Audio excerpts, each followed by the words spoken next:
So I'll click that to start. I hope that's actually working. Video is starting. I'm not sure.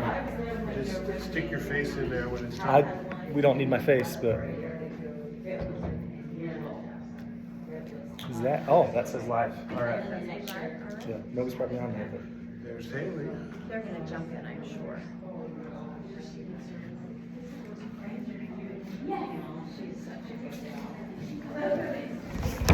all right. Welcome everybody to the Washington County School Board debate, District 1. Thank you for being here. Hopefully some more people will filter in, and we are streaming and recording online so we can share that with others. My name is Justin Caplin. I'll be moderating the debate today. I know and have worked with both of these guys, with Heidi and Snow Canyon Little League, and with Larry and local politics and legal community. And so I appreciate them both agreeing to be here in Santa Clara for this debate to talk about the school board issues and things of importance. So the format and rules for the debate, we're going to do questions for about 40 minutes, followed by about 20 minutes for mingling between the candidates and the audience. Each candidate will have 3 minutes for an introduction and an opening question, kind of tied together there. And then I'll be asking questions with 2 minutes. Each person will get 2 minutes for each response, and each candidate may have a 1-minute follow-up if desired. And also there's some note cards I started handing out. There's a bag of them with some pens somewhere back there. So you can pass those around. If you have questions, we're not going to do like an open mic or anything, but if you've got some, then write them down, hand them up, and I'll kind of mix those in. I may not ask it word for word. I'll kind of filter those, but we'll want to get to as many of those kind of questions as well. And, I forgot to flip a coin, and I don't have a coin on me. So paper, rock, scissors for who goes first. Yeah, this is a school issue, so kids do paper, rock, scissors. She said, Larry's very gracious, Okay. and every time we're together, he always is so good and lets me go first, and that's very polite. I'll let him take you go ahead. She's got a good strategy because you actually want to go last. Oh, you do? Okay, well, we'll have Larry Meyers go first. So we've got Larry Meyers and Heidi Gunn. I'll let them introduce themselves. And so the first question is just introduce yourselves. And we've only got one mic, so you guys will pass it between yourselves. Introduce yourself and tell us why you're running for school board, and what are the most important issues you see for our school district that you want to help. Well, thank you, Justin. It's good to be here. Good evening, everyone. I'm Larry Meyers, here to ask for your vote. But I want to introduce myself. I want to thank Justin for hosting this. It's great to give the citizens a chance to come talk to us and ask questions and hear from us. And Heidi's a great opponent. I always acknowledge her. I'm excited to be in this race with her because it's important that we talk about these issues, and that's why I decided to run. I've been here in Washington County many years. My wife is Marlee. We live in Winchester Hills, so just up State Road 18 in the county area. And we raised 3 sons here. They went through the Dixie high school system. And so, if you're Snow Canyon, we respect that. We had a healthy rivalry, or any of the other high school systems. But public education is important. Our children went on to go to college, and I think they were well prepared. They've all got degrees and are all working full time right now. And so it's been something that's important to our family. For me personally, I'm an attorney, so I've put in a few years of school. I went to Brigham Young University undergraduate, and then I went to law school there also. And what I always wanted to do with my career was be a prosecutor. And so I came down here to St. George in 1996 and was a prosecutor for quite a few years. Then I started my own law firm, and now I'm a defense attorney, so I've flipped sides. And I get a lot of satisfaction out of that. I help a lot of people who have issues with mental health, drugs, alcohol, other things. And most of my clients get back on track and are able to become productive citizens. And I think a lot of this stuff starts in the school system. If we have successful schools, successful families, and are able to lead up to successful adults, we're not going to have a need for as many prosecutors or defense attorneys. So these are some issues that I'm passionate about. I decided to run because I think we can always try to do better. I'm very conservative, so I think we need to look at fiscally, what are we doing? We need to look at our values, what are we doing with our values? There's a lot of things that are challenging education across the country, and I think we'll probably talk about that more on some of the other questions. But when I looked at the race and thought, we ought to have some competition here. Sometimes only one person runs. The other two races, they've just got one person in the race. And so let's give the voters a choice. I didn't know who Heidi was, and so I went down and filed and thought, give me a chance to talk about school issues. And I think if I was to serve on the board, I'd be someone who would listen to you, be able to analyze problems, help come up with solutions, and work well with the other board members on the most important issues. So thanks again for being here. I hope I can win your vote. Thanks so much to Justin for putting this on, for all of you being here. And Larry, it's been great to get to know him over the past couple months, and we've had some great interactions. So happy to be here tonight. Just a little bit about myself and who I am for those of you who may not know me. I was born and raised here in Washinton County. Grew up here, went to good old Pineview across town. I went to Dixie State University and met my husband there.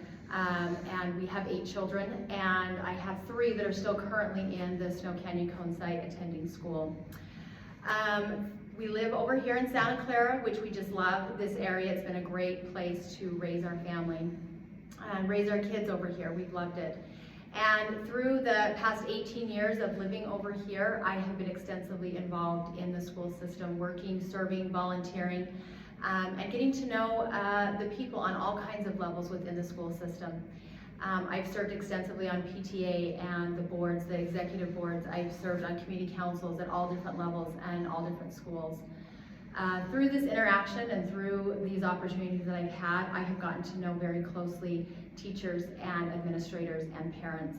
And I've had the wonderful opportunity, like I said, over the past 18 years to come to know them, to get to know how a school is run, to see the inner workings. When you get to know administration that close over that many years, you really develop a great friendship with them, and they share things, you see things, and it's been a wonderful opportunity for me to really develop some great friendships with them. Also with the teachers and the parents as well. One of the reasons, a couple of the reasons, but one of the biggest reasons why I decided to run for school board was those reasons that I mentioned: parents and students and teachers. I am a parent. I have children in the school system right now. I hear from the parents. I know concerns. I know what's going on. I have children at my house all the time. I hear from them what they're worried about, what they're concerned about, what they love. And it's from these interactions that I feel that I bring a great voice to the school board, and could bring a great voice, a great opinions of what really is happening in the schools. We have some incredible students in Washinton County. I see these students show up to school, some of them from very different and hard backgrounds. Some that are being raised by grandparents, some that come from single parent homes, some that live out of their cars, and they show up for school every single day. And I'm amazed by them and in awe of them, because I know that they know that as they show up for school and as they get an education, it will make their life better. And they want to succeed, and you can see it. And those teachers that show up every single day, that give to these students and their time and all the abilities that they have to these students to make them successful. I want to make sure the teachers have the tools to make their classrooms, these students, successful. And lastly, the parents. I just want to make sure the parents have someone to go to that will listen, hear their concerns, hear what is happening in their homes that they're worried about, and have someone take those voices, their concerns, back to the school board and kind of be a voice for them. I'm excited. It's been a great learning opportunity being part of this campaign. Like I said, Larry's been a great opponent. We've had some great discussions. Happy to be here tonight and grateful that you're all here. Thank you both. I'm sorry, I said 3 minutes each, and then I didn't have a timer going. We So did all right. Haley's gonna be the timer. And let you guys take it as long as you want it there. I don't know how long that was. Don't look at We me. won't look at Haley. We're gonna go this way. But we don't need to be too strict unless you guys are getting uncomfortable as we can. But I think that was good. Okay, so there's several topics. I did provide the candidates with kind of a list of topics, but not specific questions. And as you get your questions written, then if you want to bring them up here, or Alexis or somebody can bring them up. First question, Relates to financial issues. So the Washington County School Board has a budget in the hundreds of millions of dollars with revenue from local property tax funding, state tax funding, and federal tax funding. Our current school board member for our district, President Becky Gunn, she made it her priority to really comb through the expenditures and pay attention to the budget and monitor those financial responsibilities of the district. So with her leaving, you will be filling her shoes. And so the question is, how will you approach the review and decisions of the budget issues dealing with hundreds of millions of taxpayer dollars? We'll start with Heidi. I think that as we talk about a budget and combing through that budget, the first thing that I would say is there has to be a check and balance system in place. Somebody has to be checking up on who's doing what, who's doing the spending, who's doing the calculating, who's putting the things together. And I know that our school board has a great thing in place. There are people on the district level that's their job, that's their bread and butter. They know finance, they know money. And for them to come and they have to report to the school board, and the school board checks that over and they ask the questions. And Becky has done a phenomenal job in asking hard questions and asking, what is that? Why are we spending that? What is happening? And I would plan to do the same thing. I think that there needs to be a check and a balance. There needs to be accountability for how things are being spent and why and where. Having served on community council for so many years, I deal with school trust land funds, and I have spent years and lots of time sitting in meetings with other parents and administrators going over that trust land money and allocating that properly. We've sat there discussing how do we spend these hundreds of thousands of dollars and where do they go and where is the most important place for them to be spent. Teachers will come in, we'll have the chairs from different departments, and they come in and they tell us their concerns and they tell us, we would really like the money here, or could you give us some money in this particular area, and this is why we need it, and this is what we would use it for. And as parents and administrators, we sit down and we collaborate, we talk about that and go, okay, is this the best use of the money? Where should this go? And so I have had lots of opportunities to look at budgets and finances within the school district and go, how is this money going to be best used? And I hope that I would continue the same things that Becky has done in making sure there is a check and balance system in the budget. Yeah, great question, thank you. When I decided to run, I thought that this type of thing needed to be one of my key issues that I was interested in. And I call it fiscal responsibility, just kind of a big word for being very careful with our tax dollars. For me, it does start off with the taxpayers because it's not just parents, though parents are a very important part of the taxpayer system, but really everybody in our county in one way or another contributes to the funding of the schools. And so I think we, the elected officials, once we're on the board, have a responsibility to the taxpayers to make sure that their money is being spent properly. We want to keep the taxes as low as possible and not be raising people's taxes. And we want the spending to be the most efficient and going to the things that are the most important. And so that's where I start. That's my number one priority. As we actually look at the budget, I would say my first priority is actually learning. Is the money going to help the children learn? And that would be classrooms, teachers, the type of things that we need for academics and learning and preparing the children for the future. So that's top priority. I think extracurriculars are very important. Sports, arts, and clubs, all those type of things probably aren't as big of an expense as some of the other, but they are important, and so we want to have sufficient funding for those. I know there's talk right now about lacrosse being funded, becoming a sport, and it's something I would look at and right now feel pretty favorable towards. So that type of thing is the top priority too. Finally, we've got administration. Obviously, we've got to have administration. We have to have people behind the scenes running things, but are we spending too much in that area and not enough in other places? That's the question I would ask. I certainly at this point am not making any accusations, but those are the type of things that we'd want to look at as we protect the taxpayer interests. Is the money going where we really want it to be, or are we top-loaded with stuff that, I don't know, is either mandated or so forth? One thing that Justin mentioned was are you signaling to me? Time's up, okay. It's not very loud. Thank you, okay. We'll talk more on that. Okay, another financial question. So, and this is the question I had written and the question that this card has written is perfectly related. So, from one of the audience members, with the continued growth in Washington County School District, would you support bonding to build new schools if needed? Why or why not? I'm going to add some context because I've got that for my next question anyway. The current board last year passed a tax increase or a tax issue to replace bonds as they get paid off. The commitment of the current board was to keep that neutral, to save up to pay cash for buildings rather than to bond, and made a promise as part of this shift to never bond again. So what is your opinion of this action? Can you also commit to never bonding during your term? Back to Larry. Okay, yeah, great question, because it's right into what's going on right now. I think the heartburn that some people, at least people who've talked to me about this new plan, was they felt like it raised their taxes. And so for those who got tax increases, it was frustrating. They didn't like that. On the other hand, I think what the district is trying to do is responsible in the sense that if you could save money on the cost of bonding and just pay cash as you go, that's a great way to go. That's how we all would like to run our lives, is to pay cash as we go and not have to borrow money. So I would say that I'm not prepared to commit to no bonding because we need to see how this new plan goes. I mean, this is a big departure from what's been done in the past. And so let's see how it goes. If it's successful, then great. I think that's fantastic. But if it can't keep up with the growth, I mean, we're going to continue to have growth. That's beyond our control at the school board level. And so we have to be prepared for that. And so if it came to the point where we had to bond in order to keep up with the schools and the things that need to be paid for, I'm just saying I wouldn't commit to no bonding at this point.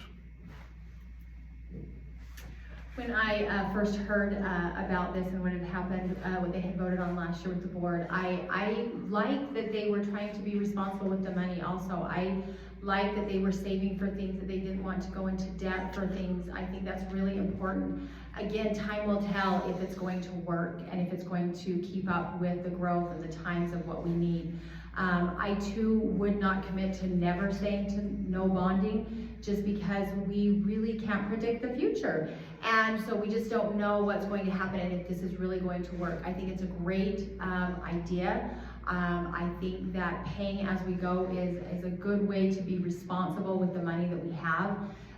But at this time, I wouldn't commit to saying never, just because we've got to kind of wait and see how this plays out and if it does work. Thank you. The next set of questions, so I had kind of a section on approach to policy review. So I'm going to ask an initial question, and then most of the questions that I've received over here kind of fall into that category, I think, related to policies. So the school board is responsible for enacting policies for our district. What will be your approach to reviewing and considering policy changes or new policies? Heidi. First and foremost, I would listen. As I mentioned before, I think that listening to one another, hearing both sides, really is what helps to bring about compromise and making things work. So as far as policy changes, it depends on what the policy change is, but I would be open to listening to the parents, to listening to the teachers, listening to the administration, and hearing all sides of what is being proposed to be changed. And having a great discussion on it. I think that if we all have the understanding that what we are making the policy changes for is for the students, I think we can find common ground to make something work. It's when we deviate from making it not about the students and the children, I think is where we run into conflicts. And so as teachers and parents, administrators can align and realize that it's for the students, we're trying to help them succeed.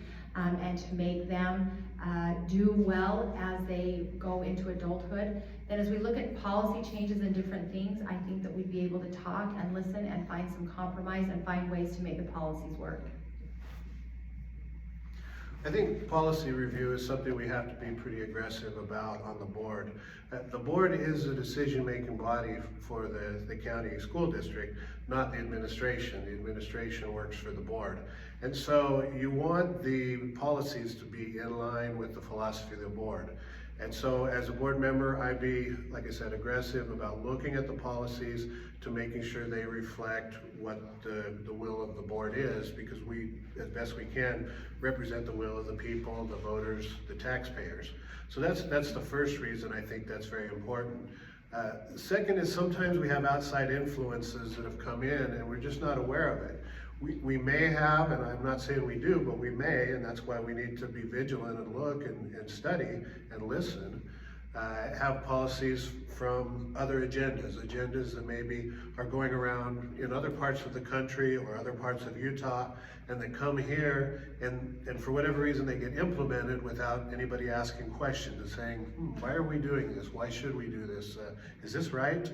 And so that's something I think we should do. The third category is just where we don't have policy. I think sometimes, for example, with the issue with the pornography in the school libraries, that type of stuff was happening and a lot of people just didn't realize it was happening. And so the school district, I think, did a good job of making new policy, following state law, in order to get inappropriate materials where they shouldn't, out of the school libraries. And I think most of us would agree that that's the way it should be. So sometimes we have to have a policy for something that we didn't really know was happening. So that's why I think it is very important. So we're going to go through a few specific policy related questions from the audience. We'll start with, because I had this question down as well. What are your thoughts on school dress code? I know currently the board is dealing with that. I think it's on the agenda for next week, is to address the school dress code. So what are your thoughts on school dress code? Is it my turn? I wish she was first on this. This is probably one that could be tough. I would say I'm open to hearing both sides of the issue. I don't have a strong position on school dress codes. I assume, I'm confident the district has a code right now, okay? Dress shouldn't be anything that disrupts learning, right?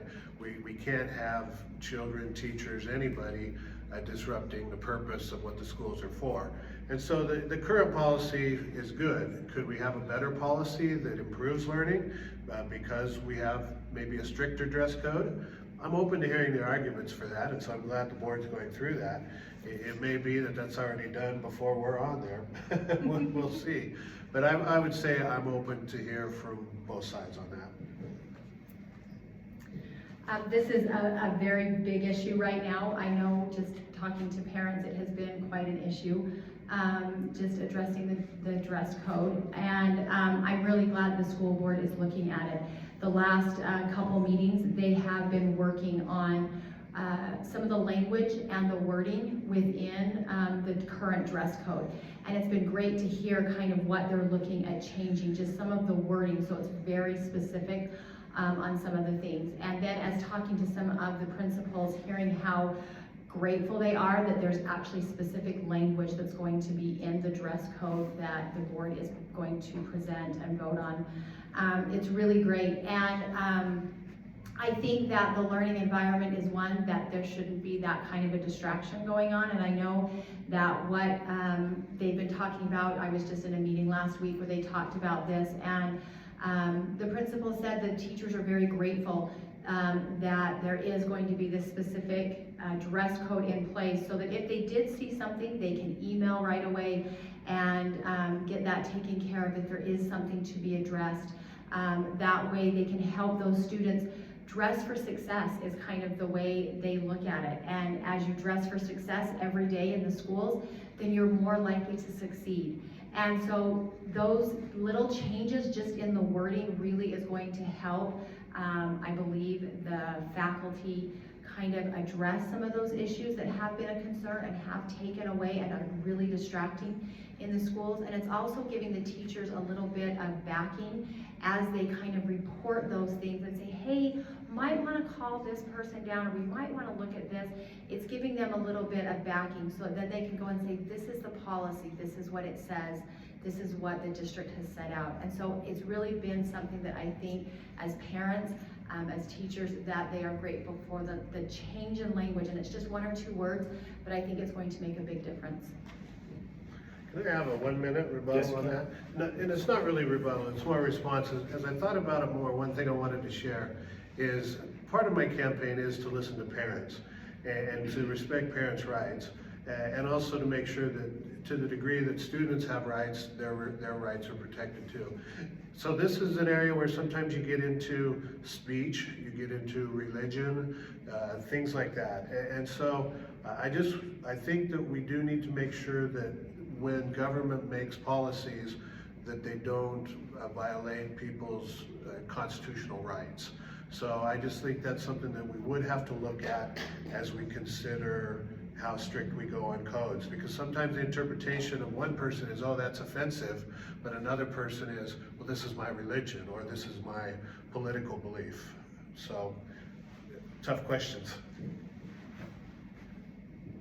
Thank you. Next one from the audience. Are you aware of the student behaviors we deal with every day?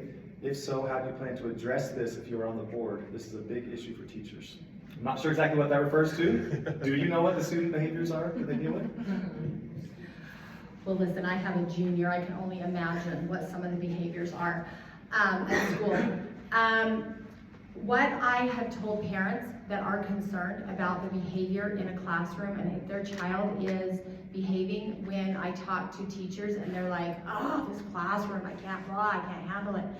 One of the things that I have told them is, go and talk to your administration. You can go into a classroom and you can go and observe that teacher. You can go see how your child is behaving. You can go see what's happening. It's a great way for parents and teachers to connect. Go in the classrooms and see what's happened. I have been on many, many learning walks in the schools and had the opportunity to go and observe teachers teaching and to see what's being taught, to hear how they interact with students, to see how the students behave in their classrooms, to go back and have a discussion with other parents and say, did you see this? Wow, those kids, or wow, that was an interesting conversation, and to be able to kind of go back and forth and see what's happening. So if there is issues that are happening with students behaving and such, have a parent come in, let's see what's really, let them see how their children are behaving. Or if parents have an issue, let them come in and see. That was my timer, sorry. And that's a great answer. I agree with Heidi on that. We definitely want to encourage the parents to be involved. And if they have these concerns about either other children's behavior or their own children's behavior, come and take a look if you can. I know not every parent can. I would say I don't have personal experience with the current behavior of the students. I've heard reports from people who do have children in the schools, some good and some bad. Personally, number one, I think that we do have to have strict rules about behavior in the schools. We should not tolerate inappropriate behavior. We should not tolerate disrespect of teachers or other students. We should not tolerate discrimination. We should not tolerate inappropriate language. All of those things we should be strict on. And I would definitely support the administration, the teachers, the principals, in enforcing those type of things so that our schools are centers of learning rather than the inmates running the asylum, as we sometimes joke. And I'm not saying that the children are inmates or that schools are asylums. But the concept being that those who are there to learn take over because of their bad behavior and harm the learning of others. We don't want that to happen. So I definitely would come on the side of seeing what's going on and making sure that we do have strong enforcement of good behavior and discipline for bad behavior. Can I have a little follow-up on that? Just to kind of follow up a little bit, right now at Snow Canyon Middle School, Principal Dastrup is doing an incredible thing with this. He has set out from the beginning, the first of the year, letter to the parents and to the students saying, we will not tolerate language in the school anymore. Bad language, inappropriate language. And they are enforcing it very strictly. And just talking to my students that are in the school right now, at the middle school, the language has changed. And they are really being watched on how they speak and how they interact. And the process, the tactic, the behavior has just changed with the kids. And what they are going for is trying to teach these kids that, hey, we're trying to help you succeed. And there's a time to use bad language, and there's a time to do this and that, but here at school, we're learning to be successful. We're helping you to accomplish things. We want you to be successful in your goals and what you want to do. And by speaking properly is helping do that. These next two questions, they relate to your answers just a moment ago. And I'm going to put these ones together. So tell me about the last time you were in an elementary school. So you talked about being in the classroom or observing. Tell me about the last time you were in an elementary classroom. And then also please discuss any experience you have working with school leaders and teachers to improve education. I don't know. I think we're Larry. That was a follow-up right there, right? Yeah. Yeah, I've just visited schools for outside functions. I haven't sat in a classroom, so I can't say that anytime recently I've been to a classroom. My family's a bit older. Like I said, my sons have all gone through college. We don't have any grandchildren yet, so I haven't had really a family interest in the schools. And my occupation is in the courts rather than in the schools. So occupationally, I haven't been there. So to the degree that that's important, it's something that I can improve on. I was telling some friends of mine that are teachers out in Hurricane, I said, hey, if I get elected, I'm gonna come hang out with you and visit your class. And they said, that'd be great. And they said one of the school board members had done that to their local school board member. And I think that's important, that the school board does see what's going on. Spend time with the administrators, spend time with the teachers, roam the halls a little bit. And I applaud Heidi, I applaud any of you that are PTA or otherwise involved with the schools. That's the way it should be. And as a board member, I'm certainly committed to being involved in that way. So I am 3 years removed from elementary school, and it was a tearful day to have my 5th grader leave. I love elementary. But I was just back at the elementary school just about a month ago, Santa Clara Elementary, in there visiting, discussing, talking to the PTA there, talking to some of the teachers in the school. I do still have a close tie to the schools, even though I don't have kids there anymore. In fact, I was just at a Lava Ridge meeting that I don't have kids there anymore, helping that group with their fundraiser and getting things going there and getting the school ready for that. I still want to be heavily involved because they have such great programs. Lava Ridge is one of my favorite schools, and there's things there that I don't want to see drop. And so I'm willing to help them still keep things going because they are such beneficial to the teachers, the parents, and the students. So any chance I can get, especially to go back to the elementary, I'll take it because it really is home and it's such a great place to be. But in addition to that, I did just do a learning walk like I talked about earlier last year. And so I have been in the schools and in the classrooms recently. Is there a place for LGBTQ flags in our schools? School is a place of learning. I think that there is value in the knowledge that you can gain and take with you. And I think that as we sit in classrooms and we learn together, the curriculum that has been set down, I think that there are values that we can take from that. There is knowledge that we can take from the curriculum that we have. I think that as we start bringing in different groups or different things, I think that we lose track of why we're in school. And I think that teaching the students to get along, to be kind to one another, to respect one another, can be done without trying to pull from different groups specifically. We are all students, we are all teachers, we are all parents, we are all one. And I think that as we can help those students, as we can help people understand that we can get along with anybody, we can get to know anybody. We are all there to learn and grow together and make one another successful, I think can be very beneficial for students. It's a good question, and it's actually, the answer to this one is simple because state law and state policy actually prohibits any of these type of flags in the schools right now. And so if anybody, any teacher or others were displaying these flags, they would actually be asked to take them down. And the reason they've done that is because, as Heidi said, the focus is education, not necessarily indoctrination or pushing a certain agenda. And that's part of the reason why I decided to run, is if you look around the country, there's a number of groups that want to take their political or social agenda and bring it into our schools and train our children in that agenda so that when they come out, they're part of their political movement. And, you know, that's fine outside of the schools. If you want to have whatever your club or your local activity center and people go there and do those things, great. That's a free country. But in our public schools, the focus is on education, it's on academics, it's on careers. It's not on these political agendas. And so I definitely think that I'm going to be vigilant about any type of, whether it's left wing, right wing, any political ideology. Let's leave that to families, let's leave that to communities. The schools should be about learning, not about politics, in my opinion. One last question on this kind of topic.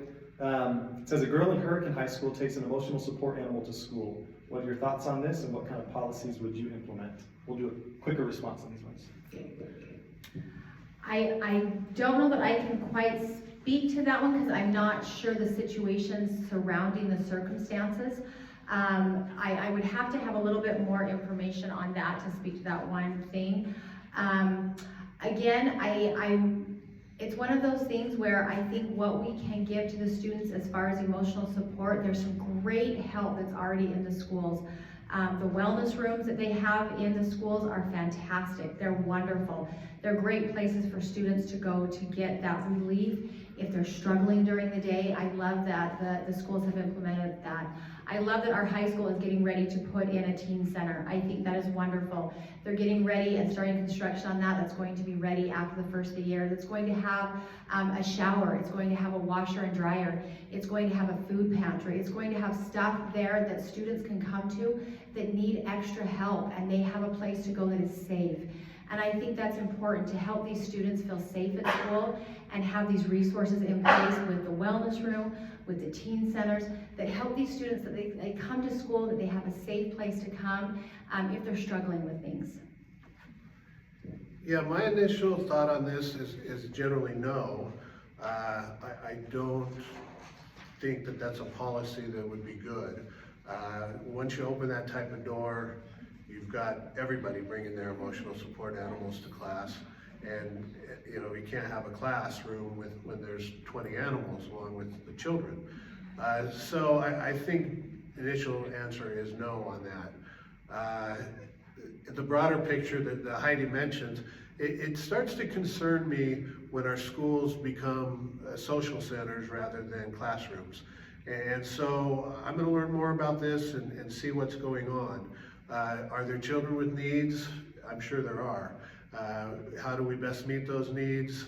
Personally, I think family, if family's not doing it, community organizations, churches, if those aren't doing it, then government's the last resort. And I don't want our schools to be raising our children from the time they're 3 years old until the time they're 18 instead of their parents. So this is a tough social issue we've got to deal with, but the more that we let the schools do, the less the parents feel like they have to do. So I lean more towards old school stuff on this. I think we've got to teach people to be responsible. Time is flying by, so I'm going to combine these three questions. What are your ideas for addressing the needs of English language learners, since that demographic is rising sharply? We also have a large special education population. Teachers need support. How would you attract and keep paraprofessionals and behavior specialists? And do you think that the Washington County School District schools have all the money that they need? For example, are class sizes a concern? So kind of class sizes, English as a second language, special education, retention and attraction of paraprofessionals. They're all kind of related. It's a big question. But hey, we said 40 minutes, and we're at 40 minutes right now for questions. So. We got it. Listen, we're gonna go through this. I was making some notes.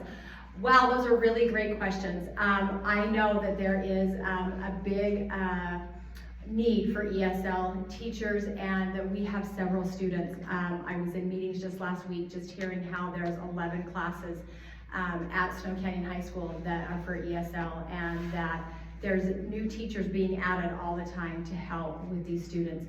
My daughter is actually helping as a little aide at Santa Clara Elementary. I shouldn't say little aide, but at Santa Clara Elementary, and she has one student there that is an ESL student, and my daughter speaks Spanish, and this little girl's eyes just lit up as she spoke Spanish to her and was able to communicate. And so there is a great need for that, and to have those children feel like they are there to learn, and trying to communicate with them is something that we do need to address and look at.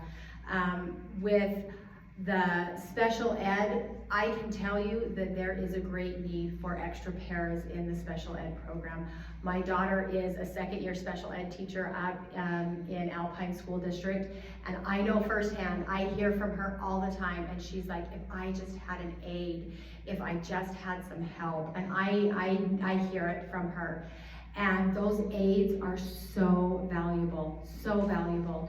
And we do have students that really do have some problems of need and concern. And so looking to get more pairs in there to help would be an issue that I would look at, because they can be so valuable in a classroom and be the difference between a student understanding and getting the help and the academic help they need, and being kind of left behind because the teacher doesn't have enough time to spend with every single student. Those pairs are very valuable, which goes right into class sizes. We do need to look at that. Having a class size of 30 to 40 to beyond class sizes, I know can be so extreme. It's really hard to teach that many students and be able to get to them individually.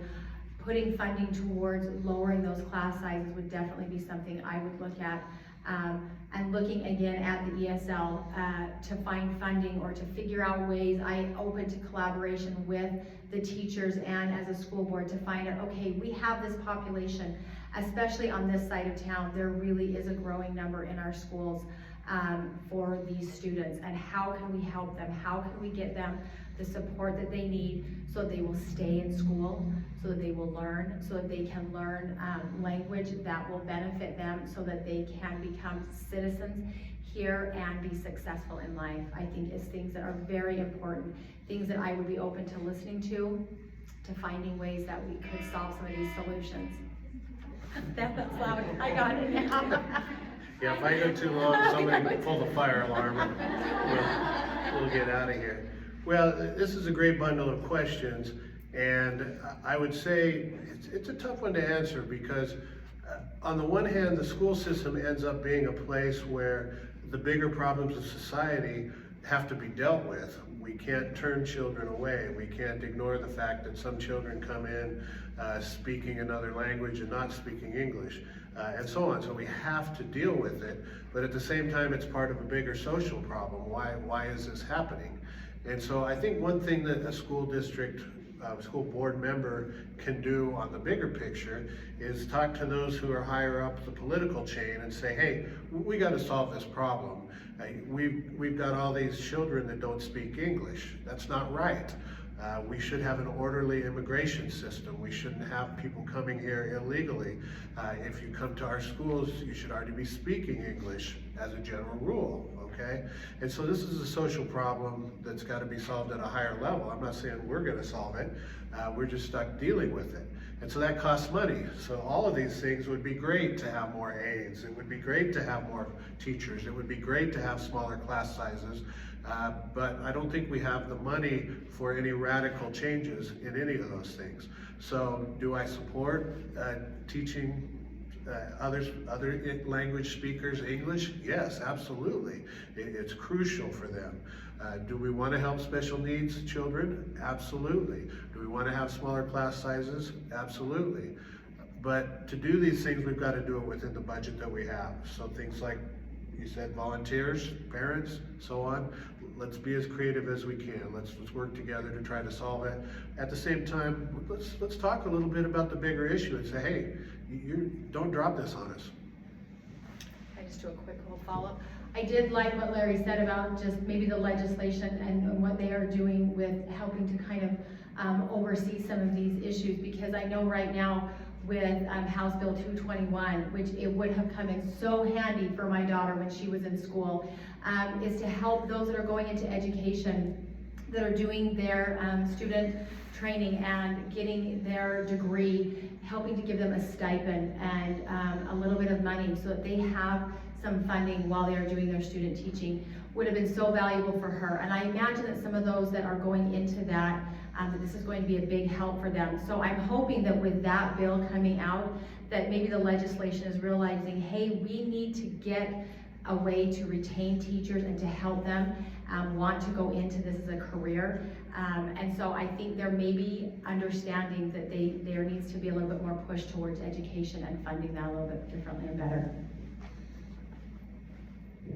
All right, thank you. We're going to have one final question, kind of two combined, because I wanted to ask this last question. And then the last part will just be, why should the voters trust you to represent their values and oversee the education of our children? But I want you to also address, because the school board is a unique position that deals with the community, the children, and school district administration as well. So what will your approach be to balancing community or constituent concerns, children and student concerns, and school district administrative concerns, and then make your final pitch to us on why we should vote for you? We'll end with, let's see, we started with you. Is this the So final this question? is the final question. So Yeah, it'd And you probably wanna- be- balancing community, students, and school administration, and then final wrap pitch up. to Doesn't matter to voters. me. You pick. Sure, okay, there we go. I think that the key word in that whole statement was balance. Many of us can attest to that when your life gets crazy and out of control, you take a pause and you go, what's out of balance? And so I think that as we look at balancing the community, the constituents, the students, the children, all of that together, I think we need to look at the balance. And it goes back to something I said earlier about just that check and balance. I think we have to weigh in, okay, where are we giving our focus? Where are we giving our time? Where is the money going? How are we spending it? I think all of those things play in together. And I think if you're keenly aware that the students and their success is the most important thing, and the reason why we would be on the school board making those policies and those big decisions with the budget is for the students. And if you can see that there needs to be balance in all things, there can be common ground for all of that. There can be ways that everybody can come together. I am really grateful for this opportunity I've had to run this campaign and be involved. It has led me to meet some wonderful people. I have had great opportunities to have great discussions with parents and to hear their concerns, the things that are going so well in their kids' lives, the things that they are struggling with. And I've really enjoyed that interaction with parents that I have gotten to know. There have been people that I haven't talked to or seen for years that I've been able to reconnect with and really kind of come to understand what's happening in their life and what they're struggling with. It's given me a great opportunity to really pause and to see the schools in a different light, to really value our teachers. The many hats that they do wear. I know that Larry alluded this to a little bit about how there's so many things that the teachers are asked to do, and I've seen that in the last several months. I've really been watching for that and just seeing how much dedication that our teachers have, going early to school, staying late, going to the ball games. They are there supporting their students in the classroom and after school at those extracurricular events, and that's dedication. And I want those teachers to know that I've seen that and I see it and I value that they are willing to give so much to see the success of those students. And same with parents. We have parents that they work 2 and 3 jobs, but yet they're sending their kids off to school every day, sitting up with them late at night till midnight, doing homework, writing papers, because they want their child to succeed. They want their child to get to college because they know that it will do them good and make them very successful in their life. Thank you for being here. It's wonderful to get to know you, and I look forward to visiting with you in just a minute. But it's been a wonderful process, and I really enjoyed learning and growing and seeing a little bit more in detail of how the school board works and what they do in helping the community. Yes, I agree. Thanks everyone for being here. It's good that you're learning, getting involved, and helping. I'm sure you're all going to talk to neighbors and friends and help them make good decisions too. In the first part of the question, the priorities, the balance, part of my campaign theme is parents, respecting parents' rights. A fundamental principle to me is that parents are responsible for their children's education. And so I support all kinds of education. I support homeschool, I support private school, religious school, public school. I think all of those things are important. I think parents should be the ones to decide, and we support them as much as we can in the public system. In the public system, we want parents to have a voice. We want to listen to them. We want to respect their concerns. We want to respect their rights. So that's very important to me. When it comes to the administration, I think sometimes we may have to say no to them. I think that's hard because they're experts. They're full-time. They do this every day. I don't do it every day. I come in for a board meeting a couple times a month, whatever it may be. But sometimes the elected officials have to say no to the administration. So I'm someone who can do that if necessary. If there's something that's proposed or being done that I don't agree with, I'm not afraid to say no. Finally, I shouldn't leave them for last, but teachers, any of you that are teachers here, thank you. My door is open, let's talk. I want to hear your experience and try to make your job as successful as possible. What do I bring that you should vote for? Heidi's great. If you like her, vote for her. I don't want to have a fight here. I think maybe I'm more of an outside view. She's got a good inside view of being more involved with the PTA, with the students. I'm bringing in a bit of an analytical, an attorney's view, someone who's going to ask tough questions, who's not going to be afraid to raise my concerns and go against the mainstream if necessary. Stand up for the principles that I believe in. So that's what you'll get with me. You might always not like it, but if you generally see things the way I do, you probably will be pretty happy to have someone like me on the board. So thanks again, and we'll look forward to talking some more. Okay, thank you guys.